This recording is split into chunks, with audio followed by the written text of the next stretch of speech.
Back in elementary school, you probably learned about your five senses: your sense of touch, your sense of taste, smell, seeing, and hearing.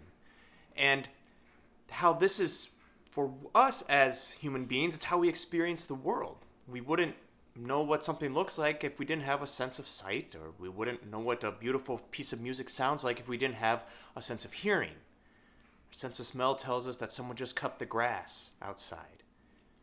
This is how we experience the world. And it's the same thing with our faith, that our faith can be experienced through our senses. It's one of the most important parts or principles of our Catholic faith that we have sacraments, which are visible signs that we can see, that we can touch, that we can hear, of the invisible reality that we might not be able to see, of God's grace being poured out upon someone, that His grace is really present here.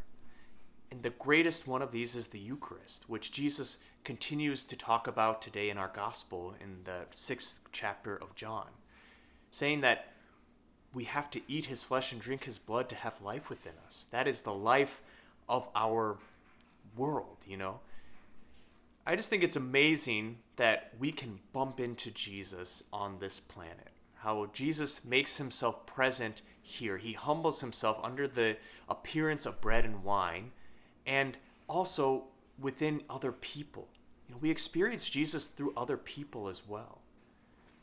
Today in the first reading, we hear of Saul's conversion to become St. Paul, how he's knocked down on the way to Damascus, and he hears a voice, and he actually encounters Jesus on the road. This isn't just some voice from heaven or an angel saying that he wants him to convert. This is Paul, actually, he's meeting Jesus. He says, "I am Jesus whom you are persecuting." Because Jesus is present with all of His disciples. So Saul has been literally persecuting Jesus in these people. And so he encounters him and then helps him to convert. He helps him to see the light, and Paul, we know, becomes the greatest evangelist in the history of the church so far. Our faith is something that we can touch, that is tangible to us. And what that means is that we have to be very aware of how then we approach our faith and how we approach it with our bodies. It tells us something about ourselves, that our bodies are important, that what we do when we worship is important, that we should be reverent in our stance, in the way that we approach the altar, in the way that we approach one another, because Jesus is present in all of that. The Holy of Holies is present in the person next to you and in the tabernacle there, and in the host that the priest raises over the altar. We have a faith that, in a beautiful way, God has made tangible to us.